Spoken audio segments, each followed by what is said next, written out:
Are you feeling tired under the weight of your workload? Do you spend the whole day doing the task which your team can handle? If the answers are yes, delegation is the solution for you, because it's the single most powerful tool to develop in your team, freeing up your time for strategy and multiplying your results, avoiding being burnout and stressed. In this video, I'm going to talk with you when to delegate, how to delegate, and what to delegate. I will consider 4 non-negotiable factors you have to consider when you delegate any task, and it has been backed by the research.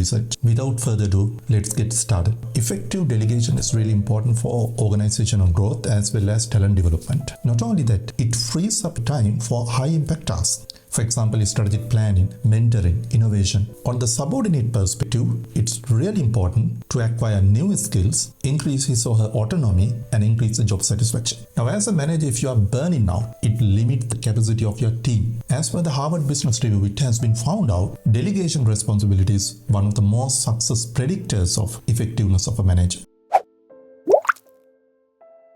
When to delegate the task? The simple answer is before the manager overwhelmed with the task. That means delegation has to be a proactive tool rather than a reactive mechanism. How do you know when the task is ripe for delegation? If it is a recurring task, for example, if a task happens monthly or weekly, for example, standard reports. If you see that you can develop team members through the delegation, then it's right time to delegate. The task has to be slightly above their skill level. When this particular task doesn't involve any strategic decisions, or it doesn't include high sensitive information related to the manager's role, for example, firing an employee. Now, when you delegate tasks, you have to consider essential factors. Therefore, I am going to share with you 4 factors which are non-negotiable. You have to really understand the skill level and the experience of the employee before you are going to delegate the task. Now, imagine a situation you hand over a high complex task to an unexperienced employee.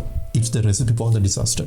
In contrast, if you delegate a simple task to a high capability employee, it leads to boredom and disengagement. Therefore, you have to strike the right balance. Now, there is a very important 2 factors you have to consider when you delegate the task. As a manager, you have to control and you have to strike the balance between the directiveness as well as the supportiveness. Based on the employee's readiness, you have to give the required amount of directiveness as well as supportiveness. The readiness depends on his commitment and competence. I will give an example. Assume you are a manager and you just want to delegate running a meeting to a junior subordinate. Now, you assess his or her competence. If he is low competent, you can assign only not taking an agenda preparation.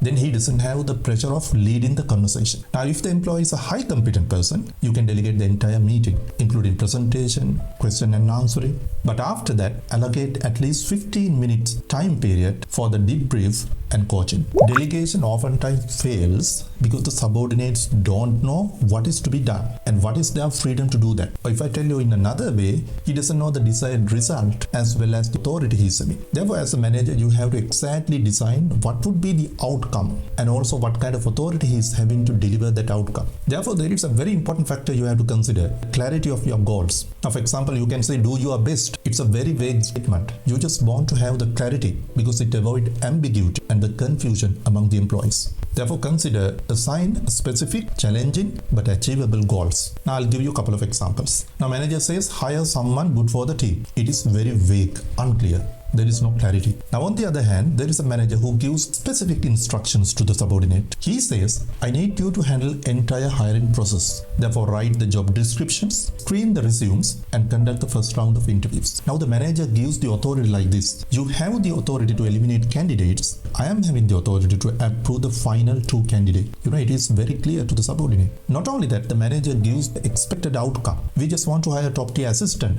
within 30 days time period. The statements are very clear.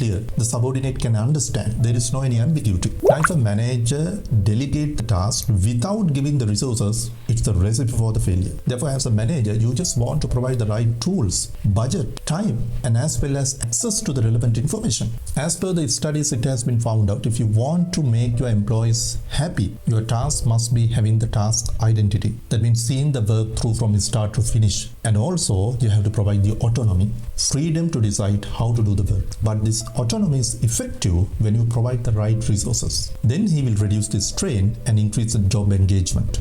Now, I will give an example. Assume there is an annual departmental retreat of an organization.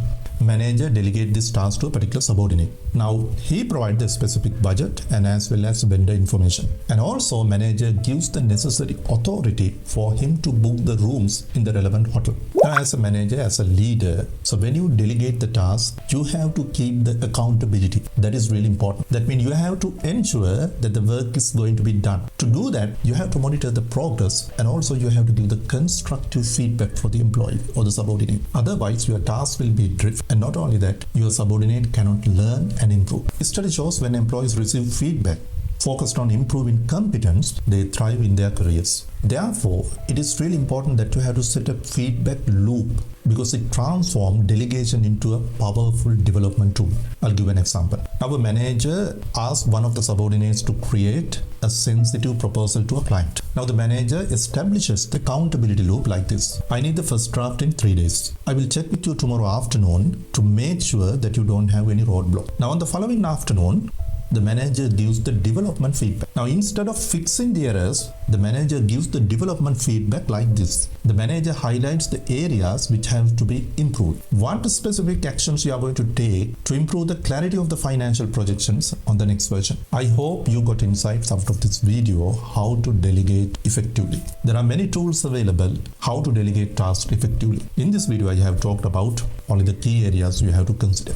So if you are having any queries, please comment below. I'll respond you as soon as possible. See you soon with another video like this.